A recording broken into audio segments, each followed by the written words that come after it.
Blog Talk Radio.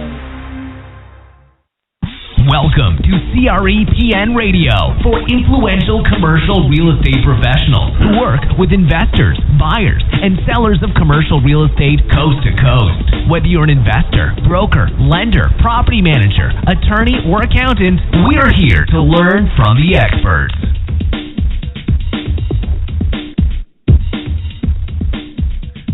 Welcome to Commercial Real Estate Pro Network, CREPN Radio.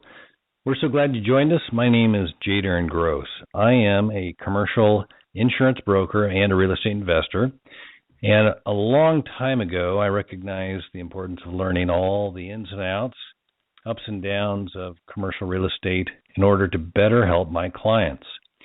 And consequently, that is how we came to Commercial Real Estate Pro Network and CREPN Radio.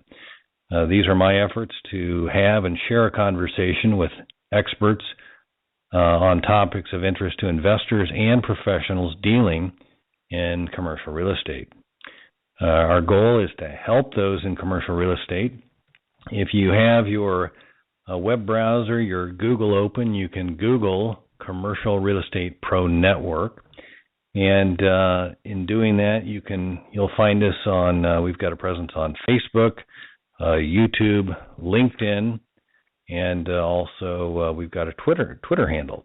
The Twitter handle is at CREPRO Network, NETWORK. So that would be the @ CREPRO NETWORK. And a special something I'm excited about. Hopefully next week, keep fingers crossed, we will have our website up. The website address is commercialrealestateProNetwork.com. So keep your eyes peeled for that. Take a peek here. I got a little. Here we go. Okay. So how you can help if you like what we're doing and would like to help us out, you can do what the currency of social media is gauged by. You can like, you can share, you can tell others about us, you can comment. Again, if you like what we're doing and you tell others about what we're doing, hopefully we'll be able to reach more and help more people as well. Now that you know a little bit about who we are, it's time to talk about today's program. So, calendar says it is March 17th. Happy St. Patrick's Day if you're of the Irish or celebrate that.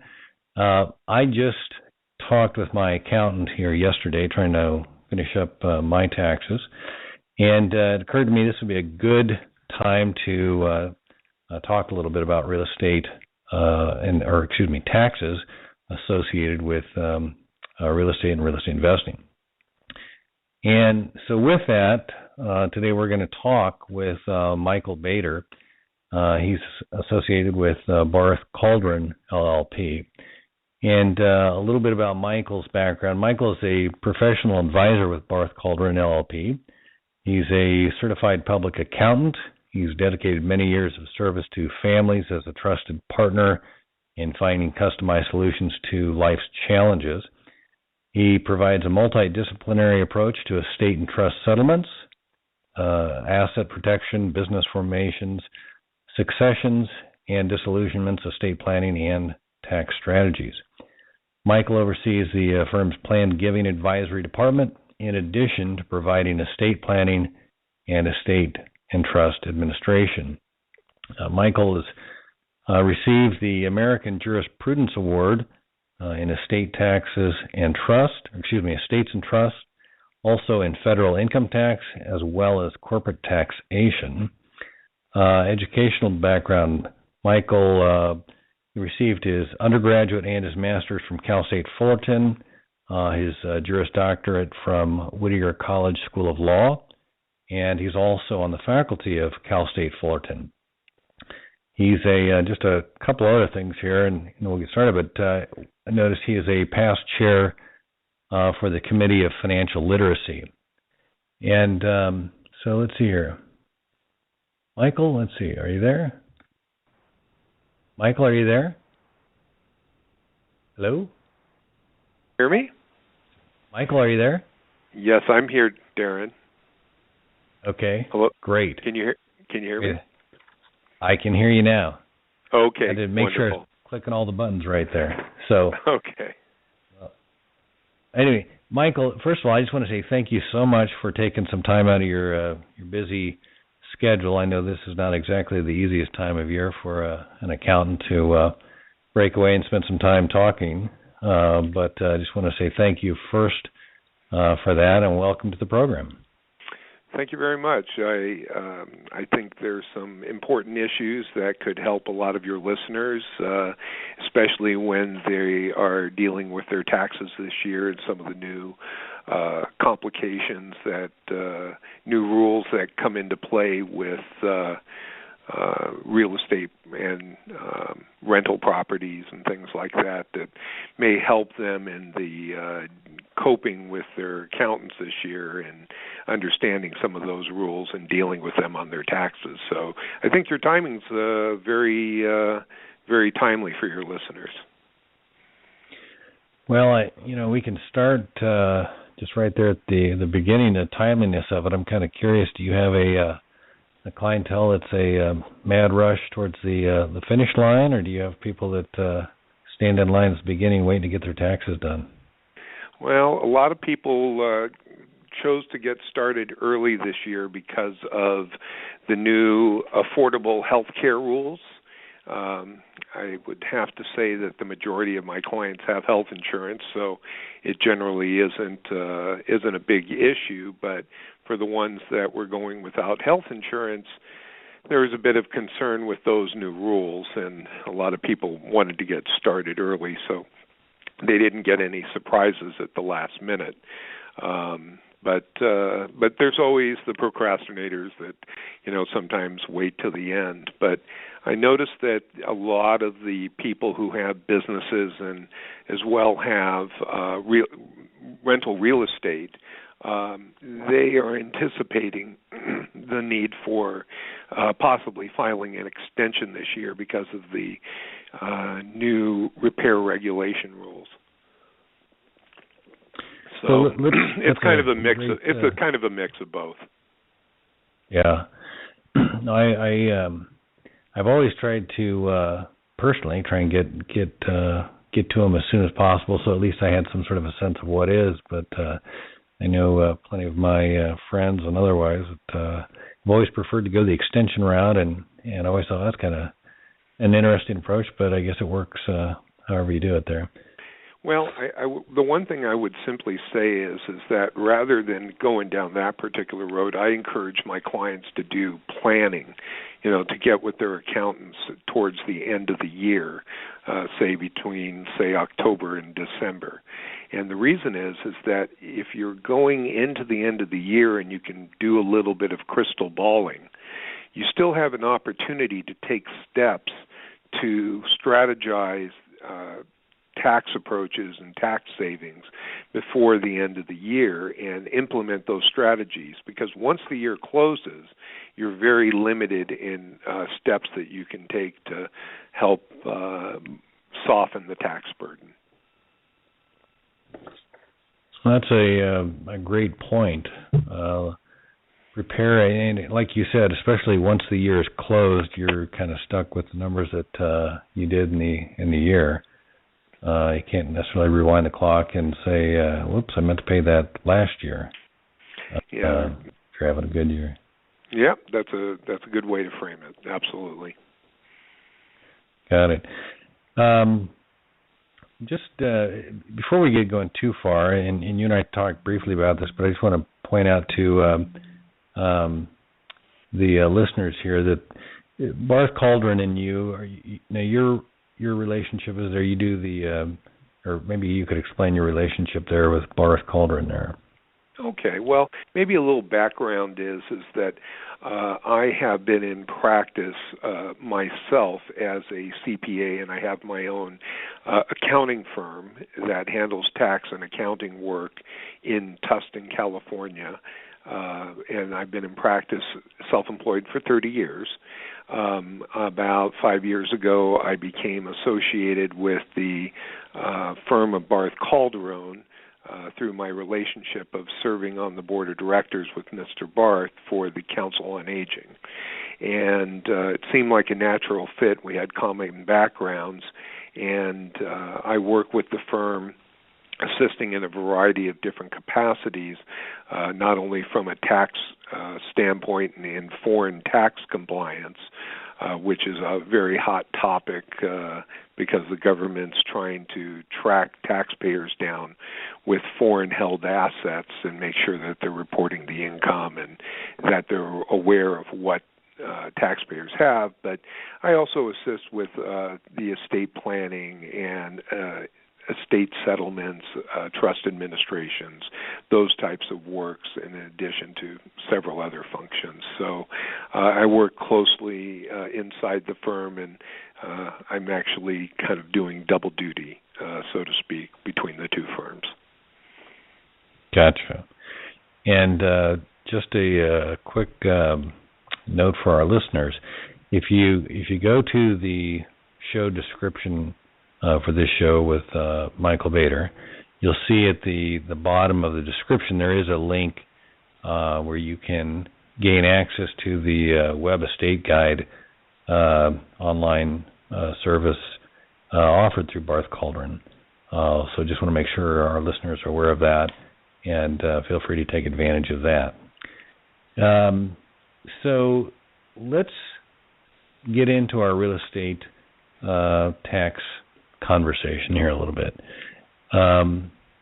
You mentioned some of the changes that have come about that have kind of prompted some of your clients to get an early start on their taxes this year.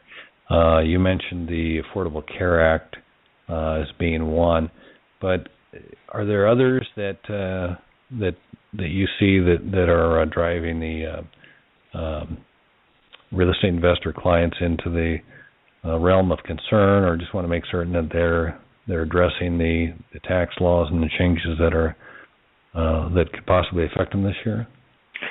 Well, I think the biggest change that most business and real estate owners are looking at is this decision of the new rules pertaining to expenditures that improve or upkeep a piece of real estate or assets of a business. So what generally the background on this is that for many years the Internal Revenue Service has been fighting with taxpayers under audit over whether expenditures should be written off as a repair expense, or they were some sort of improvement to the property that would actually be depreciated over a period of years, and thus the expenditure is deducted a little bit each and every year over either a short or long number of years. And ultimately, the government is spending a lot of resources handling these audits and fighting the appeals and tax court cases on this, and spending a lot of money. And if you recall a few years back, there were some congressmen who were being audited by the Internal Revenue Service at the assistance of the executive branch. And as a result of this political move, they have been, the IRS has been finding itself getting its budget slashed by Congress by millions and millions of dollars each and every year for the last 3 years. So they're having to do more with a lot less resources as a result of this, and they've been motivated to streamline processes so that there's more safe harbor type rules in place, and it reduces down the disputes between themselves and taxpayers. So a lot of these changes, which have been coming over the last couple of years, is motivated by that particular budget-related cost that the government is facing. So getting to the particular rules is that the rules prior to these changes were basically as if you were repairing something or something that has fallen into a dilapidated state of condition, then you would be able to write the cost off as a repair or a maintenance type of expense. That's where sometimes the fight begins, because sometimes the repairs actually improved the property or extended its useful life longer than it just being fixing something up. And a good example of that might be, let's say, a water heater. If a water heater breaks, and let's say it was a 30-gallon capacity water heater, and now it's replaced with something that's like 50 or 70 gallon capacity, realistically, the way it could be looked at is that the cost of replacing it with a 30-gallon water heater might cost, say, $400, but a 75-gallon water heater costs $700. So you could deduct the $400 as a repair, but the improvement portion had to be written off over a number of years. And that sometimes resulted in a lot of disputes with the government, because we would typically just expense the cost of the water heater and treat it as an expense in the year it was purchased. And that's a pretty fair example of what the conflict is. And instead of fighting over that, now the government set up some guidelines for landlords and property owners and their accountants to use moving forward. And it creates also a filing process for which you have to make certain elections and file certain documents with the government to effectuate these changes in 2014's filing. So, if I understand you right, the change, is it made it easier? I mean, I kind of thought when I was listening to you originally, the budget issues at the IRS are kind of causing a lot of these, so they don't have to fight these audits as much. They can more of an easy audit. Is that the result? Well, I think so in the long haul, but getting there is the hard part. The rules are very complicated, especially for 2014. There are some opportunities for taxpayers to go back and clean up some of the misclassifications of repairs versus improvements that they may have made over the last 3 or 4 tax years. And some of these changes require some special filings, and it's slowing down the tax preparation process for a lot of accountants this year. And they're going to find some of their their larger real estate owning, property managed type clients are most likely going to go on extension to be able to comply with the new filing requirements just 2014. And I'll go over some of those details briefly here when you're ready to cover them. Yeah, let's go. You've got me kind of curious. I know I've got multiple clients, real estate clients, that whether they've taken advantage of some of the incentives for energy upgrades or whatever. I mean, just as a natural process of owning property and having to maintain it and trying to keep it up, so that it continues to be a performing asset and an attractive asset to potential renters. You've got my attention. Okay. Well, basically, the first place I think I'd like to start is simply, when you're buying various supplies for property that you're managing, such as replacement parts or light bulbs or fixtures, and generally materials and supplies that, aren't significant, you basically can write those off as supplies expense. The general test came is if you bought something that is going to usually last more than a year, then realistically that particular item would be subject to capitalization and be depreciated over a number of years. That could have been, say, for example, ceiling fans. It could be air conditioning units. It could be carpeting. It could be a remodeling of a room, or for commercial real estate, it could be leasehold improvements. And so ultimately, since the improvement or the expenditure would have a useful life of more than a year, that would be a condition that said, okay, that's something you would have to depreciate. Now the government stepped up and simply said, hey, look, if the expenditure is more than $500, then we're going to automatically call that an improvement. But if it's under $500, then you can just go ahead and expense it as a maintenance cost or a repair type cost.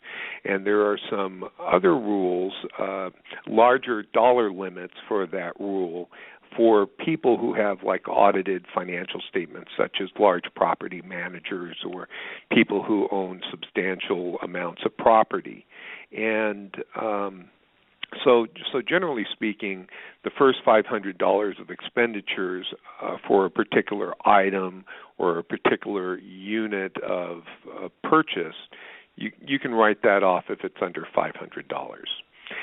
Now, if it's over $500, there still is an opportunity for you to be able to write that off under a safe harbor election. And the safe harbor election generally applies to property owners that have buildings with no greater than $1 million of cost or basis in that property. So for people who own property with less than $1 million, they can use a safe harbor that says, look, we can expense up to the lesser of $10,000 or 2% of the original cost of the property, whichever is less.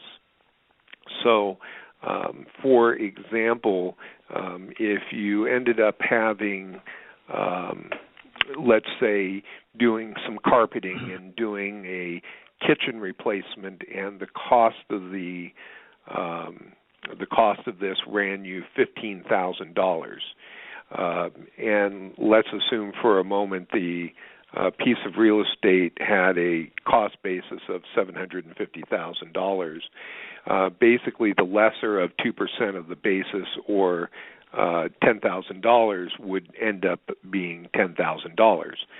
So you could write off the first $10,000 of those improvements, and then you would have to depreciate the remaining $5,000 over its useful life. And that now creates a situation where the government will not fight you over expensing the first $10,000 of those expenditures.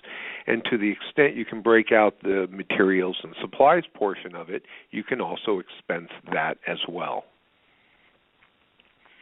So I'm sorry, I just wanted to make sure I understand. So on the material and the labor, so let's just say the carpet, or you had the carpeting replaced, and a number of units.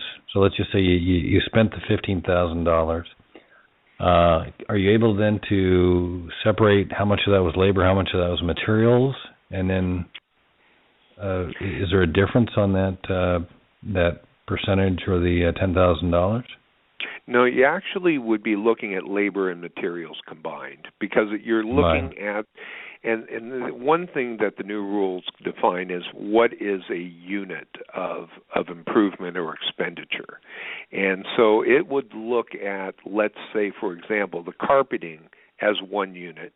It would look at the kitchen improvement as a second unit.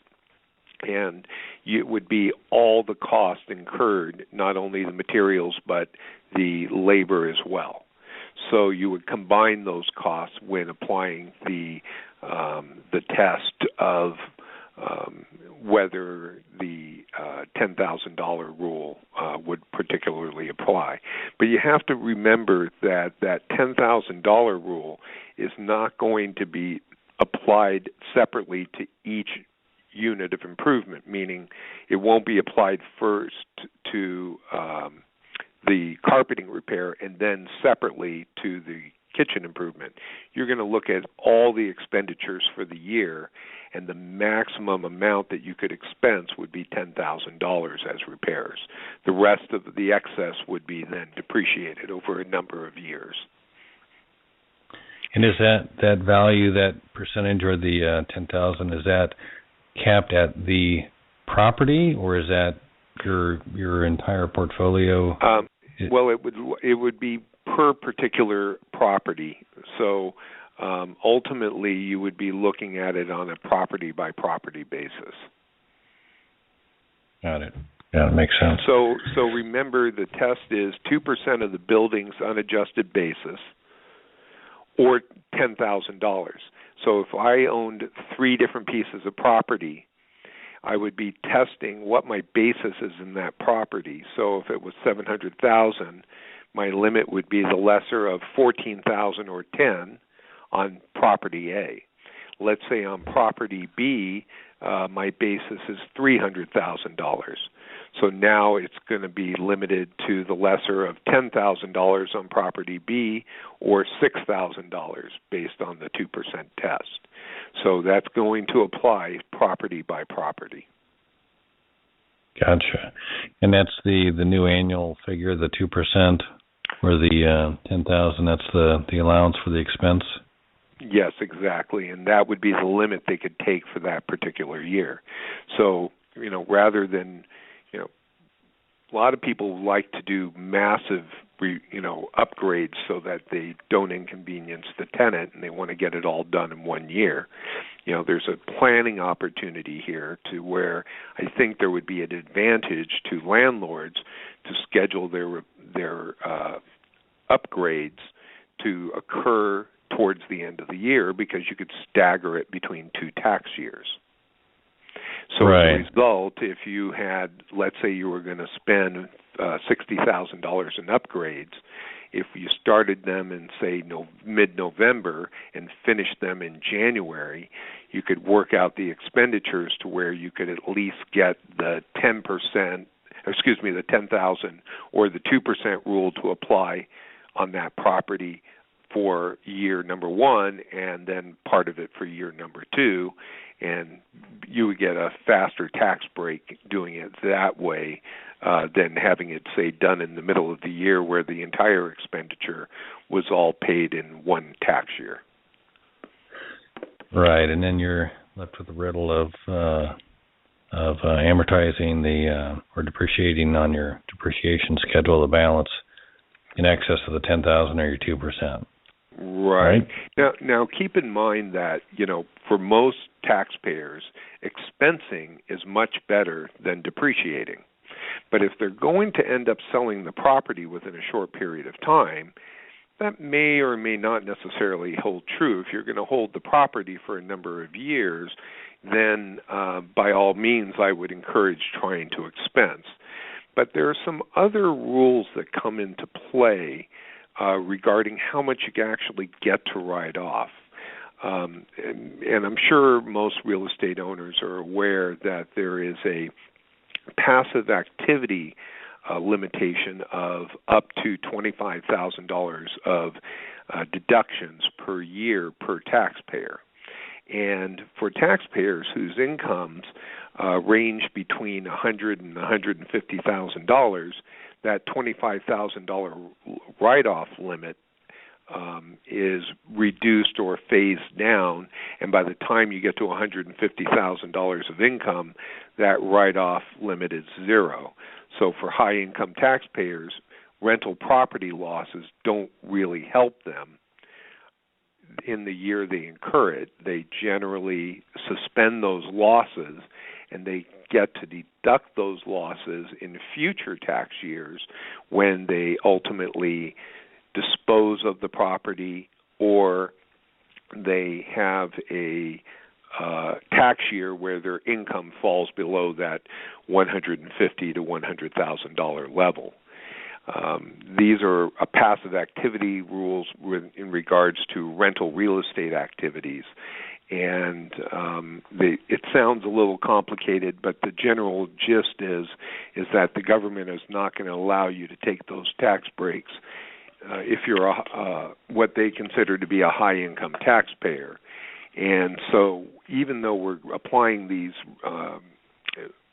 capitalization repair regulations, and we want to try and write these expenditures off as an expense, we may not get a actual tax break on our return this year because the passive activity rules prohibit us from doing it anyways. Let me ask you a couple of questions that kind of pop into my mind. Sure. One, are there any number of years limitation for carrying those expenses that you aren't able to take advantage of due to your income? No, there is not. You can carry those suspended activity losses or rental property losses over indefinitely.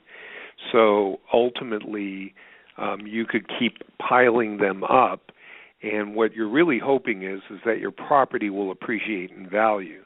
Then if you were to actually sell the property and you would have capital gains, you would get a release of all those unclaimed losses to help offset the taxation of the capital gains that would result from that point forward. That and the other thought that occurred.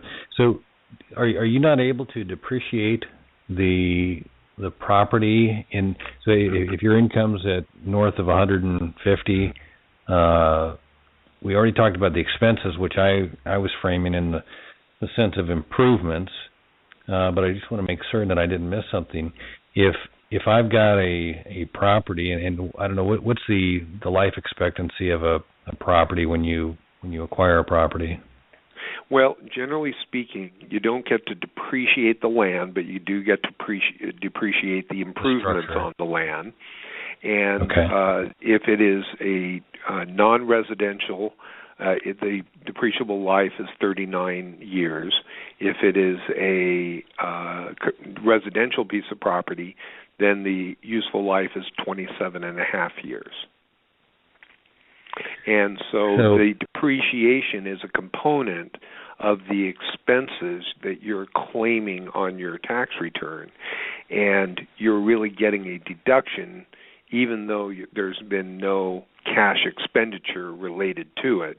But it would allow you to create this fund of money, so to speak, to be able to replace the property or to make improvements to the property over the years as the property continues to age and need replacement.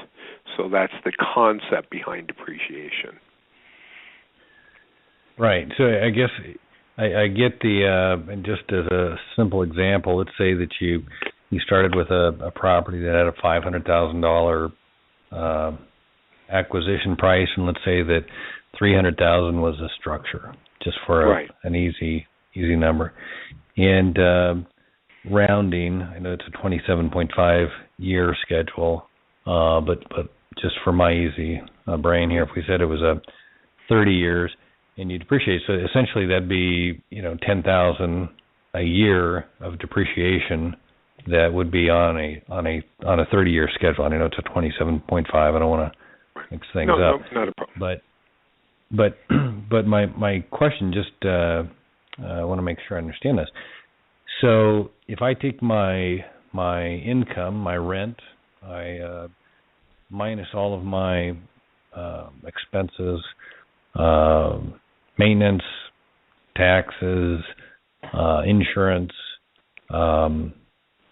vacancies, et cetera, and I get down there to the end. I've got my net, and then I also take out my depreciation. Or are you saying if the income is north of 150, then that doesn't apply? Well, actually what you're going to do is you're going to take all the expenses and deduct them against the rental income. So, for example, let's just say the rent was, say, $20,000 for the year, and let's say the out-of-pocket expenses, interest, taxes, insurance, repairs, maintenance, utilities, wound up being $25,000. So now you have a $5,000 loss. Then if the depreciation was $10,000, now your $5,000 loss turns into $15,000. So now that's your loss on that particular piece of property. Now, if that's the only piece of property, that $15,000 loss is deductible if your adjusted gross income, without regards to this loss, is under $100,000, because the $15,000 is under the $25,000 limit. And Gotcha. You would get the deduction for the $15,000. If you were between, let's say, at $125,000, now your limit would be $12,500, not $25,000. So of your $15,000 loss, you would be able to write off $12,500, which would be the limit for that year, and then you would have the $2,500 to carry over of your loss to the next income tax year, which you then may be able to use, or you may not, depending on what next year's income and rental losses look like. Got it. And then that you can continue to carry on forward till the opportunity presents itself to use it when you're filing your taxes. Right. And a lot of times if you hold the property a long period of time and you're constantly staying up with fair rental value, eventually as you pay down the mortgage, the property will have less interest and you will eventually start showing a profit. And once you start showing a profit, you can then start using those accumulated or suspended losses to offset rental profits until your losses are used up.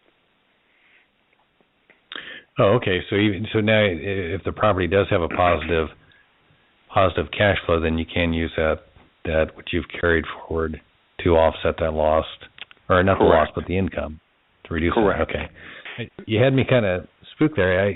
Sometimes I go through this exercise. I get all deep into understanding my situation, and I thought for a minute there that you wouldn't be able to use these until the day you sold the property, but like you said, even as the mortgage gets paid down and the interest deduction isn't as significant, you do have a more of an income situation. Now you've got the opportunity again to take advantage of those losses to offset that income, right? Or at least reflect that. I gotcha. I think one thing to point out, too, is that if later on down the road I still haven't used all my losses, and I then decide, hey, I'm going to use a like-kind exchange, and I'm going to sell this property and buy replacement property, and you fulfill that requirement, and you're thinking, I now could also, when I do this tax-free exchange, I'm going to be able to use my suspended losses. That isn't going to necessarily be true in that case. The release of those unused suspended losses only get triggered when you do a taxable disposition of the property, not necessarily in a tax-deferred exchange. That would also apply true with things like involuntary conversions, situations where there would be a disaster loss that you had to replace it, or possibly a eminent domain action. Those don't necessarily trigger the release of those suspended operating losses from the rental property. Let me ask you, though, if you did have the loss and you went through the 1031 exchange, like-kind property, greater value, would you not be able to carry those losses forward, or are they attached to that property and that property only? No, they would be attached to the replacement property. Oh, they would. Okay, so you can bring them forward with you. But if I sold the property outright, and let's say I had a taxable gain, then I could use all those suspended losses in the year I sold it. Or even if I sold the property at a loss, I'd still be able to take the deduction in the year I sold it in a taxable transaction. Gotcha. No, you've opened my eyes there. I've been, I guess, familiar with the 1031 exchange and have seen some customers use that. I've also had clients that weren't aware of the 1031 exchange, and I was going, you need to, understand this a little bit, because I think you're going to miss out on an opportunity to, continue to grow your portfolio or your asset base. And so I've seen it work out. And not to get sidetracked here, but I was just kind of curious on a 1031 exchange. I think I had a customer, and maybe you can tell me if this is even an option. Is there such a thing as a reverse 1031 exchange? Yes, there actually is. It's basically, it uses the case name called Starker. And Starker exchanges are such where rather than selling a piece of property and then acquiring a replacement piece of property, you can actually acquire a replacement piece of property and then sell the piece of property and do the exchange retroactively into the recently acquired property. There are specific rules. There's some specific rules and timing rules that come into play, and I wouldn't recommend anybody doing any sort of a like-kind exchange or a 1031 without the advice of some professional guidance on it, because it would ultimately potentially backfire.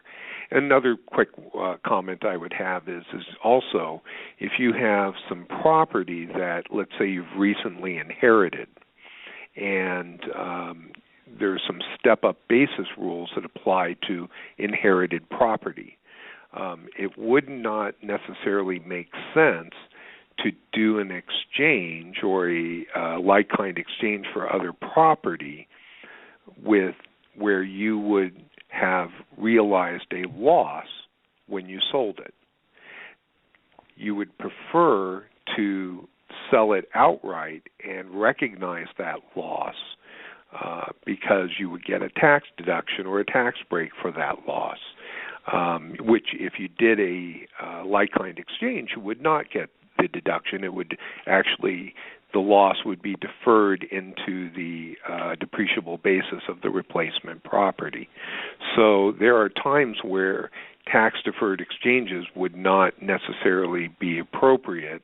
And as I mentioned about inherited property, I think we may want to talk a little bit about what happens to the depreciable or cost basis of property as it's inherited by family members or by heirs. Gotcha. Just trying to think here. Is there, and this again, I don't mean to go sideways on this, but it just occurred to me. Not a problem. One of the things I run into on a little bit of a I don't want to say common basis, but I run into here recently. Can you speak at all to the benefits of owning real estate in any kind of a particular entity, or concerns, reasons why not to own real estate in if there's an entity that maybe is not as preferable for tax treatment? Well, I can, absolutely. I think that owning real estate in a corporation-type format would not necessarily be the best option. I believe that some of the tax rules, such as double taxation for corporations, or if the corporation is an S corporation, there are limitations that apply to and special rules that apply to corporations that are involved in real estate holdings and large amount of rental activity. There's some special tax rules, special taxation. There's also a thing called built-in gains tax that may impact an S corporation that was converted from a regular separately taxed entity. I'd have to go in and gladly talk to you more about the C corporations and S corporations, but generally speaking, I find that one of the preferred entities to hold real estate, not only from a legal liability standpoint, but also from a taxation standpoint, would be using a limited liability company or something called LLC. And that tends to give you protection from any sort of claim or damage claim that would come from that particular piece of property that's inside the LLC from beginning to affect other assets that you may own outside of the LLC. So a common example that Mr. Barth likes to use is somebody who is a renter, has a dog that bites a neighbor, and the neighbor ends up, contracting a disease and maybe dies, and there's a wrongful death claim. The landlord's going to be the one with deep pockets who will get sued, and ultimately, if the judgment is in excess of policy limits, now the landlord could be looking at not only losing the property itself for the judgment collection, but they could also be looking at losing other personal assets from the judgment creditor chasing you down for recovery. And so the LLC would at least stop the bleeding for the property owner at the asset within the LLC, or namely the property that's inside of it, and it would also provide some other sort of collection protections as well. In the meantime, from a tax standpoint, you would be able to treat the taxation much like you would an individual would on their individual income taxes, or if there are like partners or multiple owners of the property, you would then be able to file a partnership tax return and be able to spread the profit or loss from the rental activity amongst the various partners or members of the LLC. Gotcha. I have seen a little bit of that, especially around settlement of an estate, et cetera, where the for whatever reason there was a land was held in a corporation, and I guess at the time when it was set up, it seemed to make great sense, and there have been some complications since as the values have increased, and so I've seen that happen a couple times where people have had to shift gears, if you will, trying to change their not necessarily their liability like with the property, like the dog bite stuff, but just more of the matter of I guess how you separate or how you get out of that corporation thing from a corporation to an LLC or however that needs to play.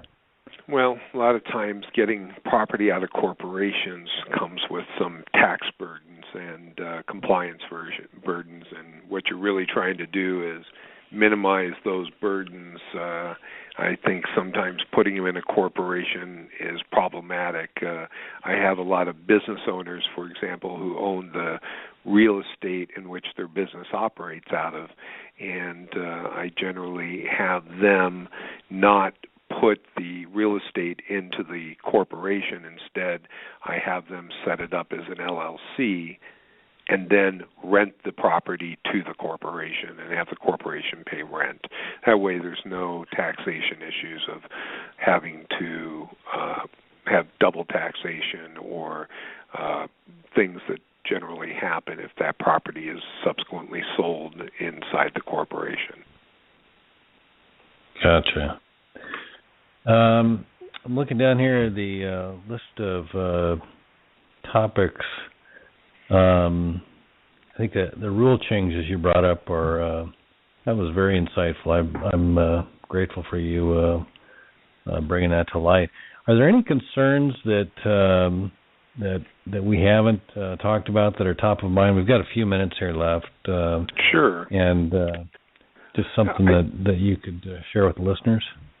Sure. I'd like to cover the rules. I just covered a small portion of these capitalization repair rule changes, and there's just a couple of others that I'd like to mention. And from a procedural standpoint, you need to make sure that you are making certain elections inside your 2014 tax return, and ultimately, those elections will then allow you to move forward with this sort of compliance with the new rules. There's also an opportunity for you to fix things that you may have capitalized for depreciation in the last 3 years that you could now treat as an expense had these rules been in place within the last 3 years. So, for example, let's say I've put in an air conditioning unit and it cost me $8,000 and I put that in 2012. And maybe in 2013 I did a bathroom upgrade and it ran me, say, $9,000 in 2011. What I might elect to do is to take the undepreciated balance, and I can take a one-time expense deduction for the undepreciated balance on my 2014 return. And it's the only year that it's an automatic change that the government will generally accept, and they don't charge a fee for this automatic change application as well. And now what would happen is let's say the unamortized or undepreciated balance on those two items was $15,000. I could make the election, file the necessary change in accounting form, send it to the government and close it in my return, and now I could take and include in my expenses this year that $15,000 of undepreciated balance. And this gives you an opportunity to get those off the depreciation schedule and take the deduction, and especially if you have a positive cash flow property, that would definitely save you a lot more taxes on a one-time basis. If you look to do this in 2015 or 16, to do the one-time change, you're going to actually have to pay a fee to the government and get their consent to do it. But for 2014, they're willing to do it automatically. So I think that's something that needs to be looked at by every property owner with their accountants to see if there's something that can be actually written off an expense this year with a no harm, no foul type of scenario. Is there a particular name for that, or is that just it's a one-time fix for the depreciation? Or I guess is it because of the change that's occurring, they're saying, okay, hey, look, and as a special bonus for the last 3 years, if you had this, we'll allow 1 year exception for this change in our way of looking at the capitalization versus expense? Is that yes. Essentially? Okay, gotcha. Right. So it's a change. It's basically adopting the rules retroactively to 2013, 12, and 11. And so you'd be looking specifically at those particular tax years to see if you've actually capitalized something that could have been expense had the rules been in place. Got it. And then there's various code sections and regulations that have to be cited. The tax form that I'm referring to is called a Change in Accounting Method, Form 3115, which can be found on the Internal Revenue website at irs.gov. And I am aware that these changes are good not only for federal purposes, but they are good for most state taxes, especially California. Got it.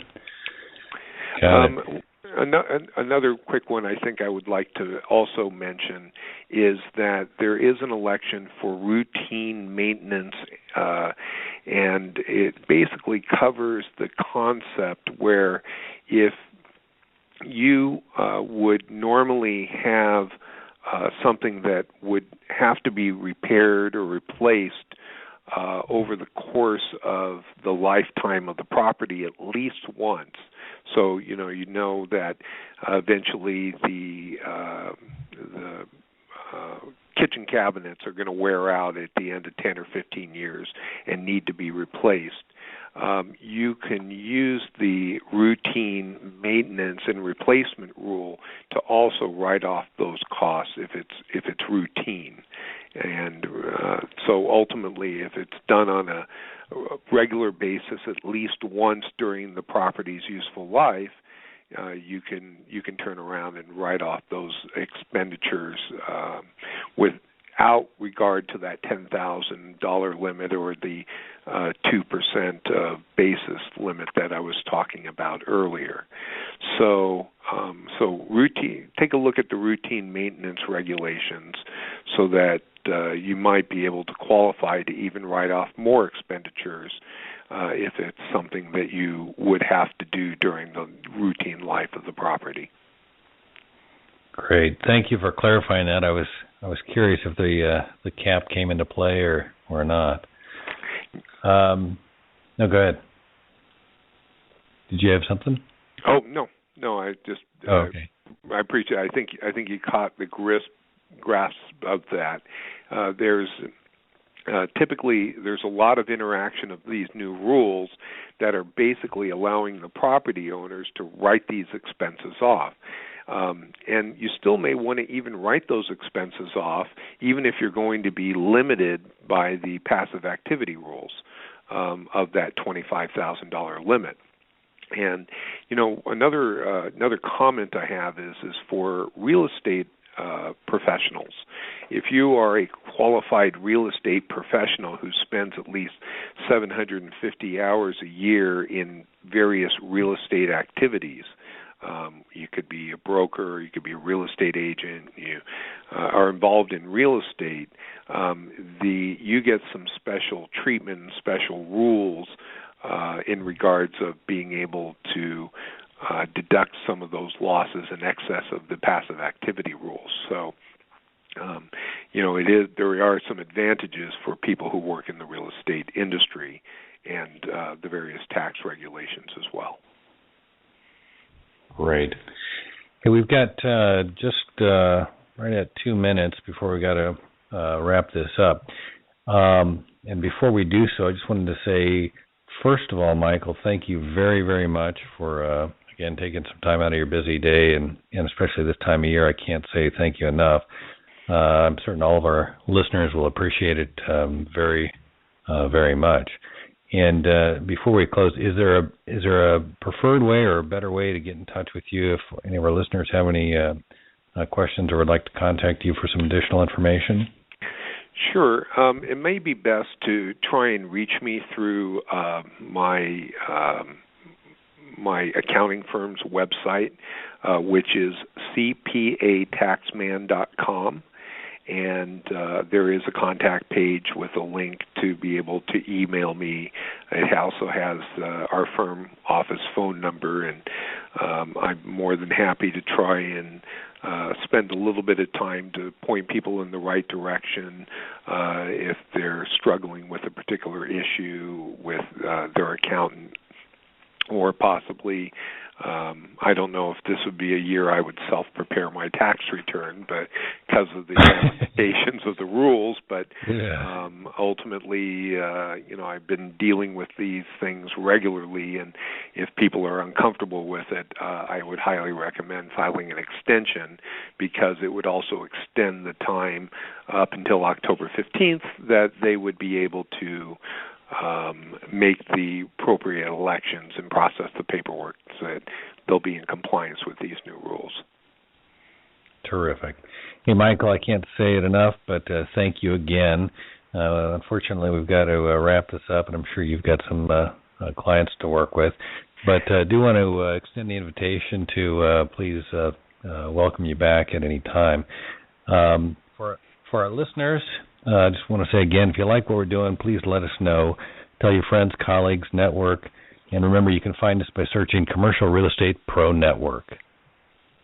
Very good. Thank you, Darren, for having me. And any time you have a tax-related question or something in that particular field, don't hesitate to reach out to me. I'd be more than happy to chime in from time to time as the need arises. You got it. Until next time, thanks for listening to Commercial Real Estate Pro Network, CREPN Radio. You're listening to CREPN Radio for influential commercial real estate professionals. For more information on this or any of our guests, like us on Facebook, CREPN Radio.